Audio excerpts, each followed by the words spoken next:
मर्द मुसलमान है ये तू मर्द मुसलमान। एक हाथ में तलवार है एक हाथ में कुरान। एक हाथ में तलवार है एक हाथ में कुरान।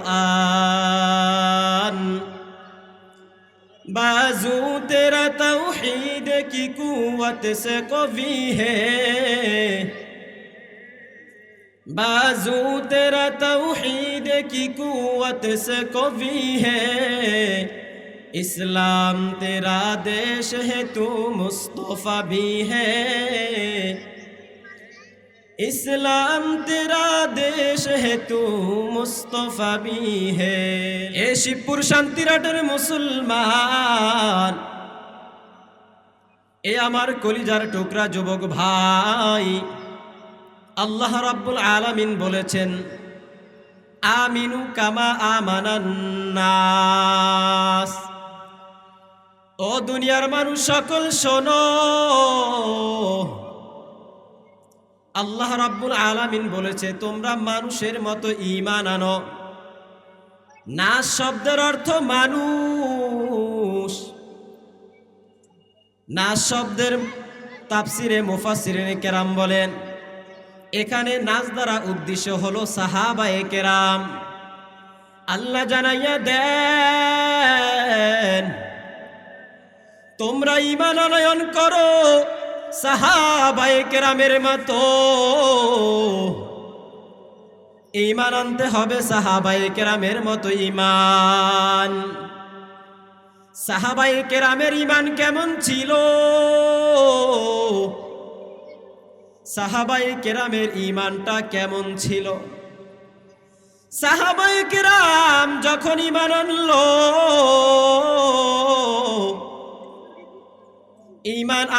ঈমান আনয়ন করার আগে এবং পরের হালতটা তাদের কি রকমের পার্থক্য ছিল?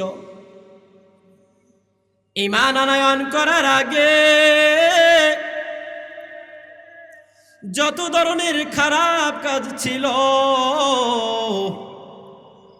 সকল কাজ তারা নির্দ্বিধায় করতে পারত। আর যখন ঈমান আনলো, ঈমান আনয়ন করার সাথে সাথে খারাপ কাজগুলো তারা ছেড়ে দিল। ঈমান আনয়ন করার পর ইসলামকে এতটা ভালোবাসলো, ইসলামকে এতটা মোহাব্বত করলো, ইসলামকে ভালোবাসা ঈমানের তাগিদে রাসূলকে মোহাব্বত কইরা আল্লাহর প্রতি বিশ্বাস রাইখা তারা নিজের জীবনকেও বিলীন করে দিয়েছে। পড়ি আল্লাহু আকবার। আর জোরে পড়ি আল্লাহু আকবার। ও মুসলমান, ঈমানের আওয়াজ হবে। মুসলমান যদি তাকবীরের আওয়াজ না দেয়, কাফের মুশরিক বেঈমানদের ঘুম ভাঙবে না। কি বলেন ঠিক কিনা? এই জন্য ঈমানের পাওয়ারে পড়ি আল্লাহু আকবার। ঈমানের পাওয়ারে আল্লাহু আকবারের আওয়াজ দিতে হবে মুসলমান। বলতেছিলাম সাহাবায়ে কেরামের ঈমান কেমন। সাহাবায়ে কেরাম যখন ঈমান আনয়ন করলো, ঈমান আনয়ন করার সাথে সাথে নিজের জীবন বাজি রাখার জন্য প্রস্তুত। নিজের জীবনটা জিহাদের ময়দানে বিলিয়ে দিতেও প্রস্তুত ছিল।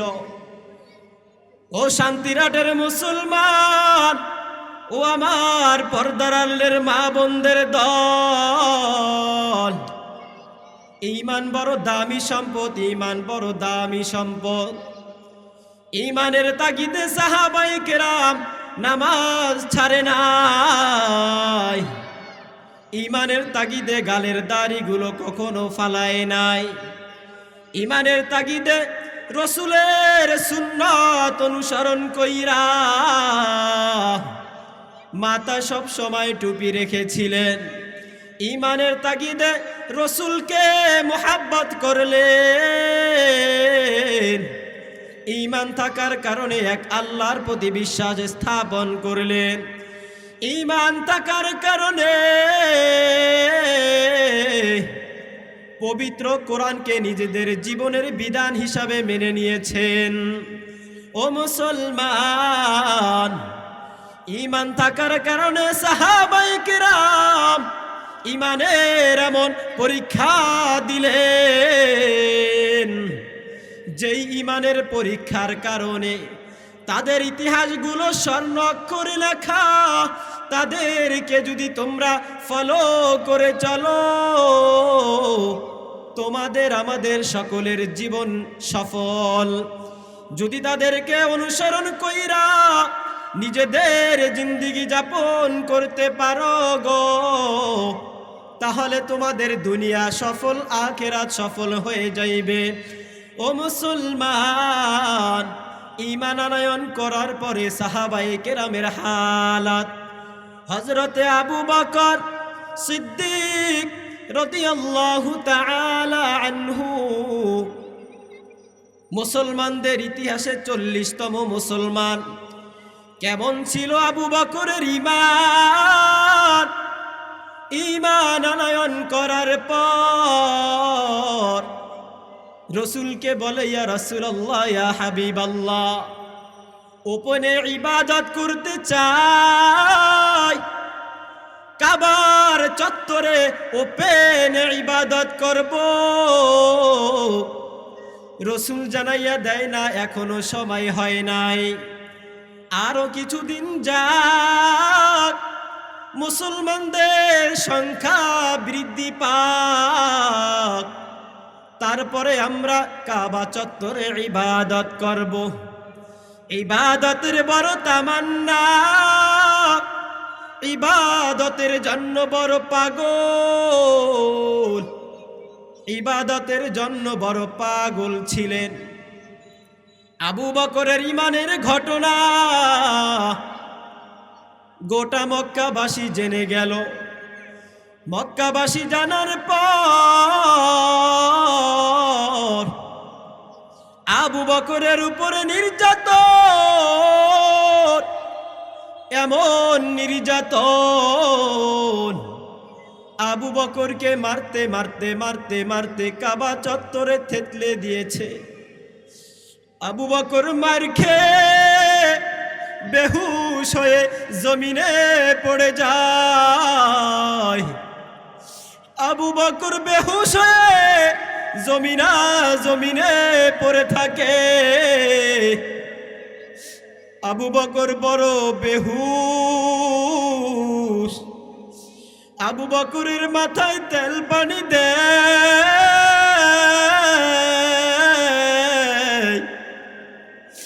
আবু বকর বিকেল বেলা যখন তার জ্ঞান ফিরল, আবু বকরের জ্ঞান ফিরার পর আবু বকর জিজ্ঞেস করে, আমার নবী কোথায়? আমার নবী কোথায়? আমি বড় নবীর জন্য পাগল। বলো মক্কাবাসী, আমার নবী কোথায়? আত্মীয় স্বজনরা বলে, রে আবু বকর, যেই মুহাম্মাদের জন্য আজকে তোমার এই হালত, যেই মুহাম্মাদের জন্য আজকে তোমার শরীরের ওই অবস্থা, তুমি হুঁশ ফিরার পর সেই মুহাম্মাদের কথাই জপছ। আত্মীয় স্বজনরা ভাবলো আবু বকর সুস্থ হওয়ার পর জিজ্ঞেস করবে, আমার মা কেমন আছে, আমার আত্মীয় স্বজন কেমন আছে। আবু বকর আত্মীয় স্বজনের কথাও জিজ্ঞেস করলেন না, নিজের বাবা মায়ের কথাও জিজ্ঞেস করলেন না।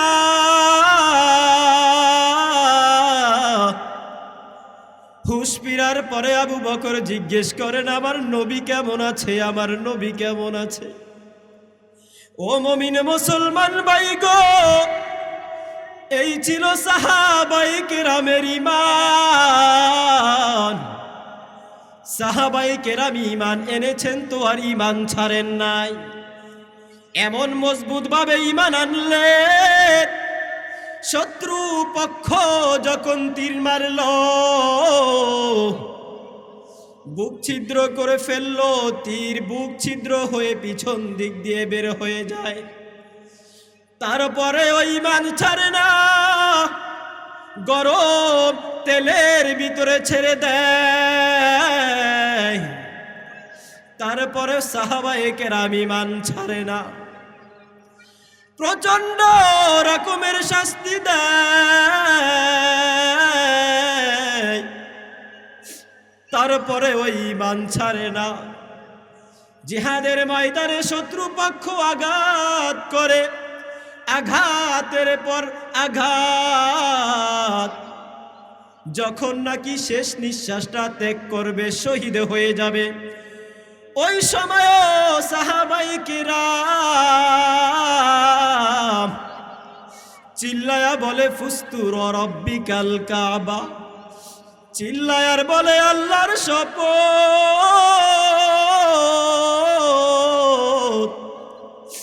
ওই রব্বে কাবার শপথ, আমি বড় সফল, আমি বড় সফল বান্দা, আমাকে আল্লাহ শহীদ করেছেন। জান্নাতে শহীদদের বড় দাম, যারা নাকি আল্লাহর রাস্তায় শহীদ, তাদের বড় দাম রে মুসলমান। এই জন্য সাহাবায়ে কেরাম ঈমান এমন ভাবে আনয়ন করলো, যার কারণে আল্লাহ জানাইয়া দেন, ও দুনিয়ার মুসলমানরা শোনো, তোমরা সাহাবায়ে কেরামের মতো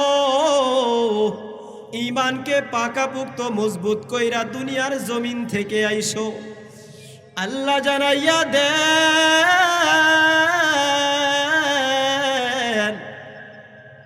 ইয়া আইয়ুহাল্লাযীনা আমানুত্তাকুল্লাহ হাক্কা তুকাতিহি ওয়া লা তামুতুন্না ইল্লা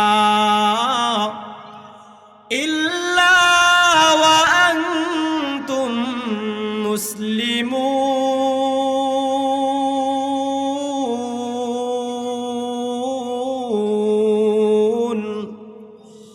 আল্লাহ জানাইয়া দেন, ও দুনিয়ার মুসলমানরা শোনো, প্রকৃত মুসলমান না হইয়া কবরে যায়ও না, প্রকৃত মুসলমান না হইয়া দুনিয়ার জমিন থেকে ফিরো না,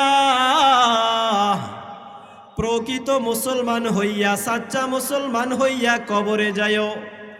ও বান্দা, যদি নাকি ঈমান নিয়া প্রকৃত মুসলমান হইয়া কবরে যাও, কবরটা বড় সম্পদ, কবর বড় দামি। যদি বান্দা প্রকৃত মুসলমান হইয়া কবরে যাও, কবরে বড় শান্তি। ও মুসলমান, দুনিয়ার জমিন থেকে বিদায় হওয়ার পর আলমে বারজাখ তোমার যখন শুরু হইয়া যাইবে, ও মুসলমান, কবর ঘরে তোমার বড় শান্তি হওয়া শুরু হইবে।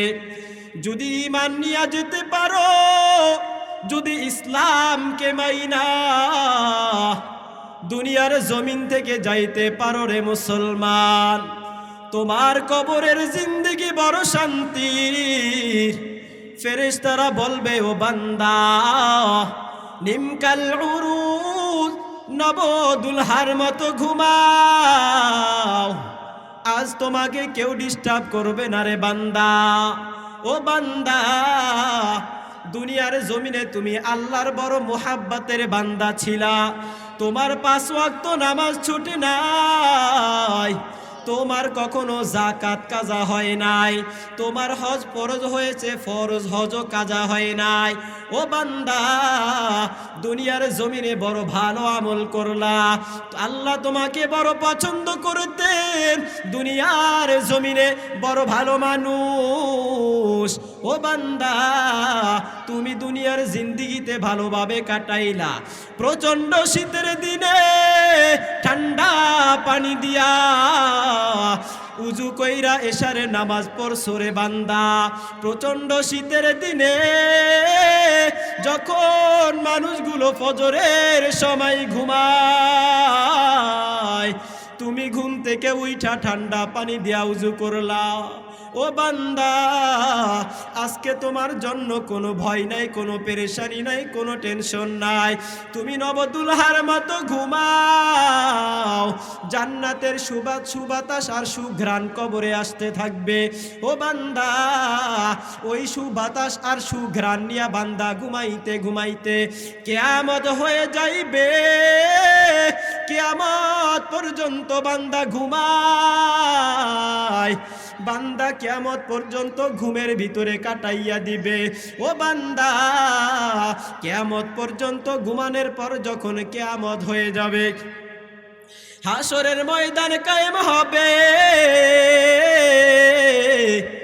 হাসরের ময়দান কায়েম হওয়ার পরে বান্দাকে যখন জাগাবে, ও আল্লাহর প্রিয় বান্দা, তুমি কবরের ঘর থেকে ওঠো, তুমি তোমার বিভোর ঘুম থেকে উঠো রে বান্দা। বান্দা চোখ ডলবে আর বলবে, আল্লাহ, কিছুক্ষণ আগে আমি ঘুমাইলাম, আমার ঘুমটাকে ভেঙে দিল। পড়েন না সুবহানাল্লাহ। শত শত বছর ঘুমাবে, কবরের জিন্দিগিতে হাজার বছর ঘুমিয়ে কাটিয়ে দিবে। কি বলেন? আপনাদের আগে আরো 2000 বছর আগে যারা কবরে ঘুমাইছে, কি বলেন, এখন কি তারা ঘুমাইতেছে না? এরপরে এখন যারা ইন্তেকাল করতেছে, এরাও তো কবরে ঘুমাইতেছে। এই সমস্ত বান্দাদের ভিতরে যারা নাকি আল্লাহর প্রিয় বান্দা, আল্লাহর প্রিয় বান্দারা হাজার হাজার বছর ওই কবর ঘরে ঘুমাবে। যখন তাকে ডাকা হবে, বলবে, কিছুক্ষণ আগে আমি ঘুমাইলাম, আমার ঘুমটা কে ভেঙে দিল? পড়েন আল্লাহু আকবার। আরো জোরে পড়ি আল্লাহু আকবার। ও শান্তিরাটের মুসলমান, যদি নিজের জীবনটাকে ঈমানের রঙে রঙিন করতে পারো রে বান্দা, তোমার দুনিয়ার জীবন সফল। ও বান্দা, তোমার কবরের জিন্দেগিও সফল। কিয়ামতের ময়দানে আল্লাহ রাব্বুল আলামিন যখন জিজ্ঞেস করবে, ও বান্দা, আমি আল্লাহ তোকে হায়াত দান করলাম, আমার দেওয়া হায়াতটা বান্দা তুই কোন কাজে ব্যয় করলি? তখন বান্দা বলবে, আল্লাহ, আপনি আমাকে যে হায়াত দান করলেন, আপনার দেওয়া হায়াত আল্লাহ আপনার কাজে আমি ব্যয় করলাম। ও বান্দা, আল্লাহ জিজ্ঞেস করবেন, রে বান্দা, তোমার যৌবনের হালত কি? যৌবনের সময়টার বড় দাম। আল্লাহ জিজ্ঞেস করবেন, ও বান্দা, যৌবনের শক্তি পাইয়া তুমি কোন কাজে ব্যয় করলা? এই শক্তি কি আমার কাজে ব্যয় করলা, নাকি নাফরমানি কইরা কইরা জিন্দেগি কাটাইলা? ও বান্দা, আল্লাহ এমন ভাবে জিজ্ঞেস করলে, যদি বান্দা যৌবনের কালটাকে সঠিক কাজে ব্যয় করতে পারে, সেই দিন বলতে পারবে, আল্লাহ, আপনি আমাকে যে হায়াত দান করলেন, ওই হায়াত আমি আপনার কাজে ব্যয় করছি রে আল্লাহ। আল্লাহ জিজ্ঞেস করবেন, ও বান্দা, 5 ওয়াক্ত নামাজ কি জামাতের সহিত পড়ছো কিনা? বান্দা বলবে, আল্লাহ, আমি আপনার আদেশ পালন করলাম। আল্লাহ যখন বান্দাকে সময়ের এইভাবে প্রত্যেকটা বিষয় হিসাব চাইবে, যদি বান্দা হিসাব দিতে পারে, আল্লাহ সেই দিন ঘোষণা দিবে, ও আমার প্রিয় বান্দারা, দুনিয়ার জমিনে আমি আল্লাহকে ভয় করলা, আমার পয়গম্বরকে ভুলো না, আমার কোরআন তোমরা ছাড়ো না। ও বান্দা, দুনিয়ার জমিনে কত কষ্ট করলা, আজ আমি তোমাদেরকে কোনো কষ্ট দিব না। ও বান্দা, আজকে তোমাদের কোনো কষ্ট নাই, কোনো ভয় নাই, কোনো চিন্তা নাই। ও বান্দা, আমি তোমাদের জন্য বড় জান্নাত রাখলাম। ও বান্দা, আমার রাখা জান্নাতে তোমরা দলে দলে প্রবেশ করো। পড়ি সুবহানাল্লাহ। ইয়া ইলাহি তু মেরা মাবুদ হায়, ইয়া ইলাহি তু মেরা মাশুক হায়। আল্লাহ আল্লাহ ক্যা মুবারক নাম হায়, আল্লাহ আল্লাহ মিকুনাদ শামসো কমার। আল্লাহ আল্লাহ ক্যা মুবারক নাম হায়, আল্লাহ আল্লাহ আশিকু কা কাম হায়। নমি গুয়াম কে আজ দুনিয়া জুদাবাস, বহার কারে কে বাসি বা খোদাবাস। ও শিবপুর শান্তির হাটের মুসলমান, আল্লাহ রাব্বুল আলামিন বান্দাকে সেই দিন দলে দলে জান্নাতে প্রবেশ করার আদেশ দান করবেন। ও বান্দা, ওই জান্নাতে প্রবেশ করার পর আর কোনো কষ্ট থাকবে না, কোনো পেরেশানি থাকবে না। জান্নাতের ভিতরে কোনো মানুষ কোনো দিন বিরুদ্ধ হবে না। কি বলেন, ঠিক কিনা? জান্নাতে কোনো দিন কোনো মানুষ বিরুদ্ধ হবে না। আল্লাহ রাব্বুল আলামিন মানুষকে বার্ধক্যে পৌঁছাবেন না। ও বান্দা, যতদিন জান্নাতে থাকবে ততদিন আর বিরুদ্ধ হবেন না। শরীরের ব্যথায় আর কাতরাতে হবে না রে মুসলমান। চোখের পাওয়ার নাই বলে আর কাঁদতে হবে না, কানের পাওয়ার নাই বলে আর পেরেশানি ভোগ করতে হবে না, জবান দিয়ে কথা না বলার কষ্ট আর ভোগ করতে হবে না। ও বান্দা, জান্নাত বড় শান্তির জায়গা রে বান্দা। জান্নাতে আপনার যা পরিকল্পনা সেই বিষয় আপনার সামনে হাজির। আপনি যা চাইবেন তাই পাইবেন। ও বান্দা, জান্নাত বড় আরামের জায়গা। এই জন্য বান্দা, জান্নাতে যাওয়ার জন্য বান্দা ঈমান আনতে হবে সাহাবায়ে কেরামের মতো। আমিনু কামা আমানান নাস। সাহাবায়ে কেরাম যেমন ঈমান আনলো সেই রকমের ঈমান।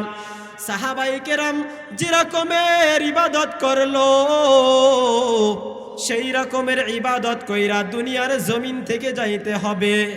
ও মুসলমান, ঈমান বড় মজবুত করতে হবে সাহাবায়ে কেরামের মতো। কেমন ছিল সাহাবায়ে কেরামের ঈমান?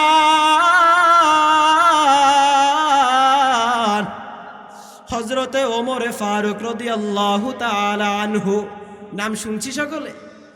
হযরতে ওমর ফারুক রাদিয়াল্লাহু তাআলা আনহু গোটা পৃথিবীর ভিতরে অর্ধ পৃথিবীর বাদশাহ।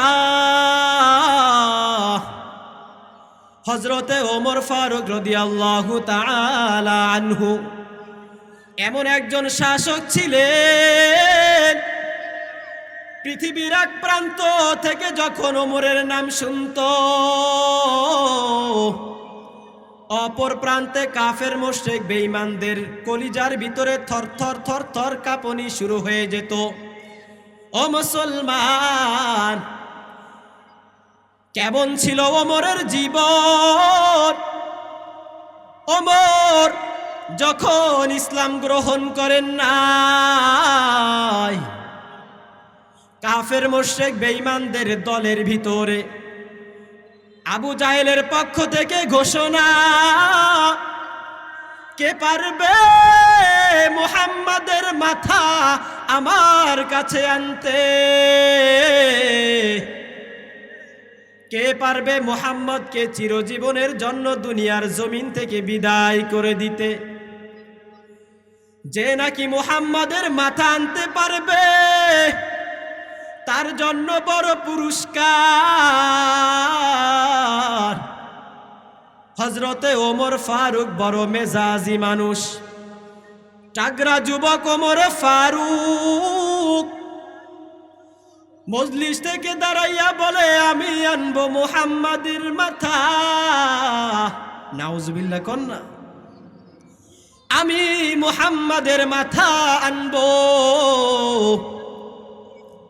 হযরতে ওমর নাগা তরবারি নিয়া ঘর থেকে বের হয়, মেজাজ গরম, তরবারি নিয়া হাজির।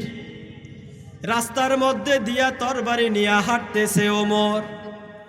ইতিমধ্যে সাক্ষাৎ অপর একজন সাহাবীর সাথে। বলল, ওমর কোথায় যাও? ওমর বলে, মুহাম্মাদের মাথা আনতে যাই। ওই সাহাবী ডাক দিয়া কয়, এরে ওমর,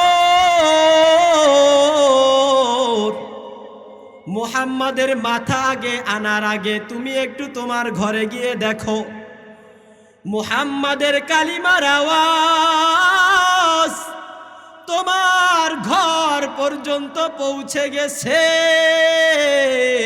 আল্লাহু আকবার। তোমার ঘর পর্যন্ত কালিমার আওয়াজ পৌঁছে গেছে। তুমি মুহাম্মাদের মাথা আনার আগে তোমার ঘরে গিয়ে একটু খোঁজ নিয়ে দেখো। ওমরের মেজাজ আরো গরম। ওই তরবারি হাতে নিয়া বাসায় ফিরে যায়। বাসার দরজার সামনে দাঁড়াইয়া শোনা যায় ঘরের ভিতর থেকে পবিত্র কোরআনের তিলাওয়াতের আওয়াজ।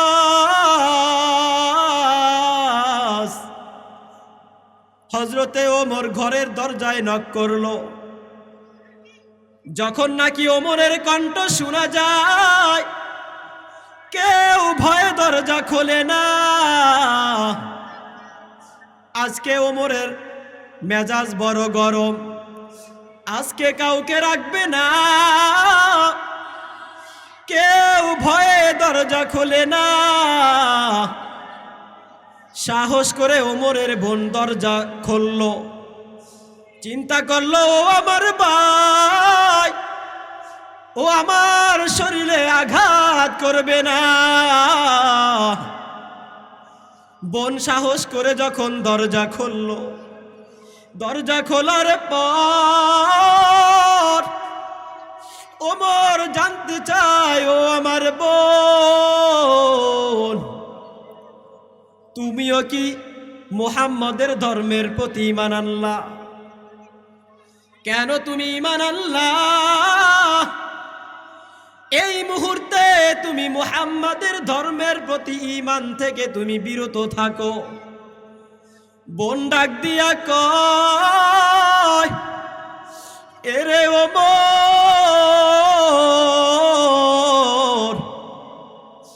যদিও তুই আমার ভাই, আমি তোকে বড় মোহাব্বত করি, ভালোবাসি। যদিও আমরা এক মায়ের দুধ পান করলাম, যদিও আমরা দুইজন এক বাবারই সন্তান, ও ওমর শুনল, আমার জীবন চলে যাবে কিন্তু আমি ঈমান ছাড়ব না। এই কথা শোনার পরে ওমরের মেজাজ বড় গরম। ওমর ছুরির সাথে আঘাত কইরা কইরা নিজের বোনকে রক্তাক্ত করে দেয়। ছুরি দিয়ে আঘাত করতে করতে বোনের শরীর থেকে ফিঙ্কি দিয়ে যখন রক্ত ঝরছিল, ওমরের বোন চোখের পানি ফেলায়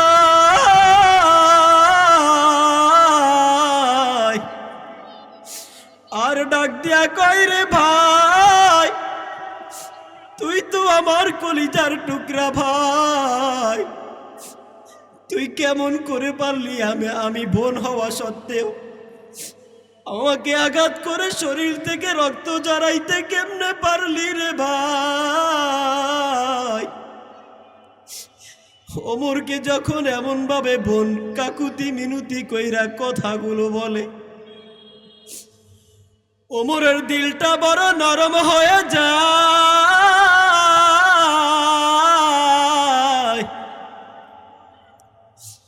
ওমরের দিলটা বড় নরম হয়ে যায়।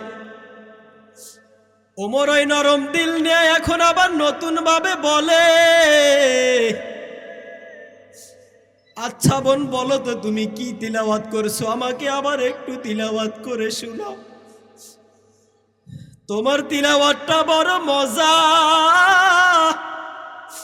ঘরের বাহির থেকে যেই তিলাওয়াত শুনলাম, ওই তিলাওয়াতটা আমাকে আবার একটু শোনাও।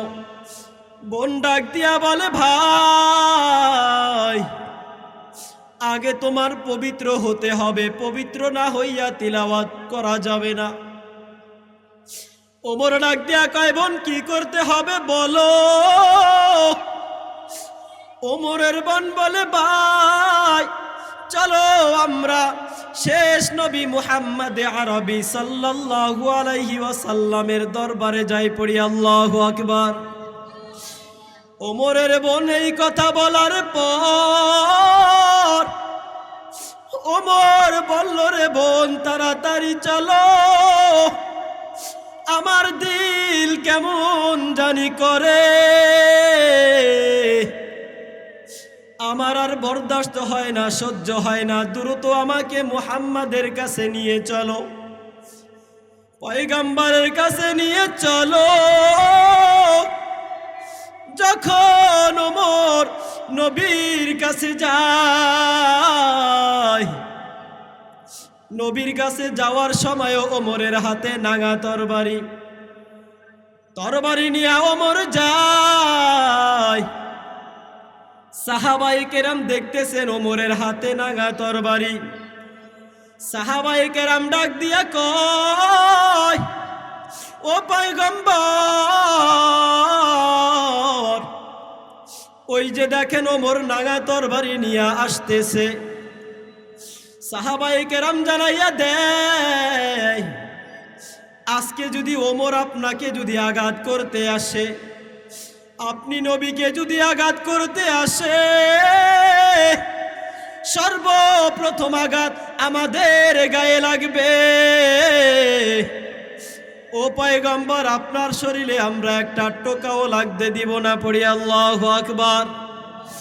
ও মুসলমান, নবী আমার ডাক দিয়া কয়, ও সাহাবায়ে কেরামের দল, তোমরা ওমরকে আসতে দাও, তোমরা ওমরের জন্য রাস্তা করে দাও। অন্য দিনের আশা আর আজকের আশা ওমরের এক নয়, পড়ি আল্লাহু আকবার। আল্লাহ তো পয়গম্বরকে আগেই জানাইয়া দেন, ওমর আজকে ইসলাম ধর্ম গ্রহণ করার জন্য আপনার দরবারে হাজির হবে। ও মুসলমান, ওমর নাঙা তরবারি হাতে নিয়া পয়গম্বরের দরবারে হাজির।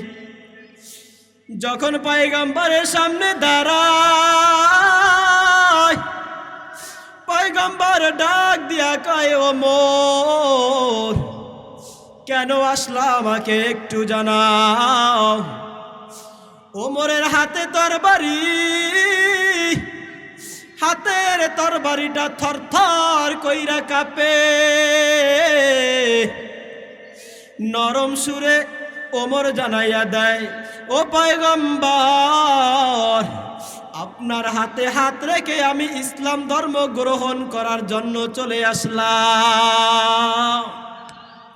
ও মুসলমান, হযরতে ওমর নবীর হাতে হাত রেখে ইসলাম ধর্ম গ্রহণ করে।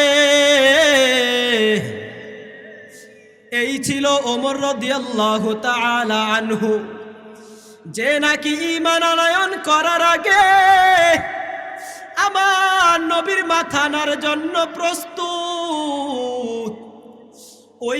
ওই ওমর যখন নাকি ঈমান আনয়ন করলো, ঈমান আনয়ন করার পর নবীকে ডাক দেয়া কয়, ইয়া রাসূলুল্লাহ, ইয়া হাবিবাল্লাহ, আমি যে ধর্ম গ্রহণ করলাম ধর্ম কি সত্য নয়? রসুল জানাইয়া দেয়, হ্যাঁ ধর্ম সত্য। আপনি যে আল্লাহর পয়গম্বর এটা কি সত্য নয়? রসুল জানাইয়া দেয়, হ্যাঁ এটাও সত্য। আবার বলে, আল্লাহ যে একজন আছে সেটা কি সত্য নয়? পয়গম্বর জানাইয়া দেয়, হ্যাঁ আল্লাহ একজন, তাও সত্য। বলল, আমাদের কিতাব যে আমাদের জীবনের বিধান এটা কি সত্য নয়? রসুল জানাইয়া দেয়, তাও সত্য। এই কথা শোনার পর ওমর বলল, ও ইয়া রাসূলুল্লাহ, ইয়া হাবিবাল্লাহ, ও পয়গম্বর, আমি ওমর ইসলাম ধর্ম গ্রহণ করলাম।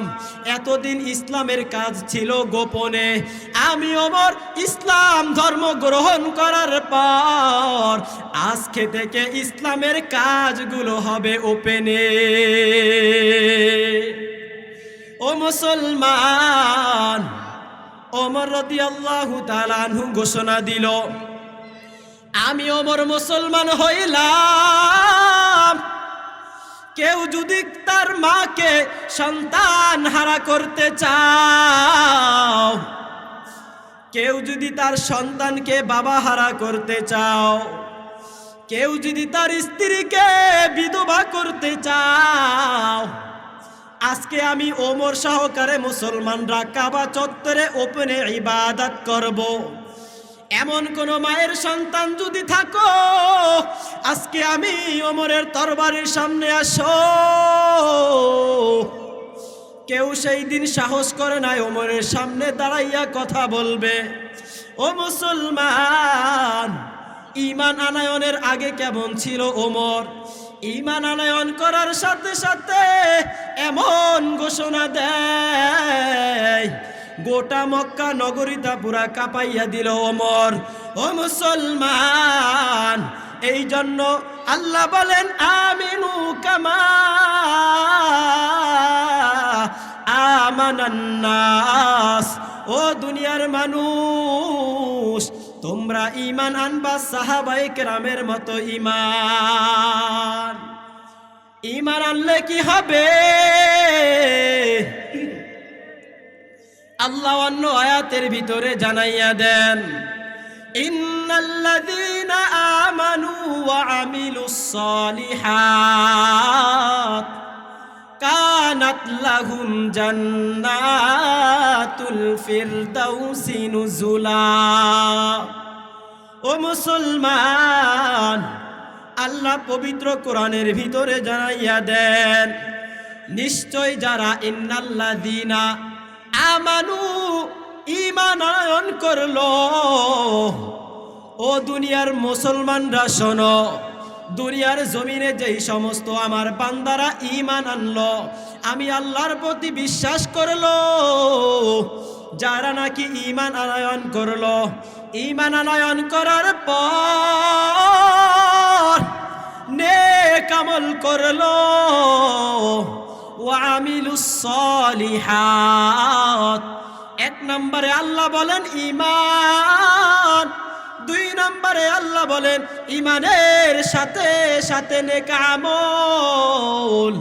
যেই ব্যক্তি ঈমান আনয়ন করার পরে পরে নেক আমল কইরা দুনিয়ার জমিন থেকে যাবে, ওই বান্দার জন্য ঘোষণা, ওয়া আমিলুস সালিহাতি কানাত লাহুম জান্নাতুল ফিরদাউসি নুজুলা। ও মুসলমান, আল্লাহ ঘোষণা দিয়া দেন, যেই ব্যক্তি নেক আমল কইরা দুনিয়ার জমিন থেকে যাবে, আমি আল্লাহ ওই বান্দার জন্য জান্নাতুল ফিরদাউস নসিব করব। পড়েন আল্লাহু আকবার।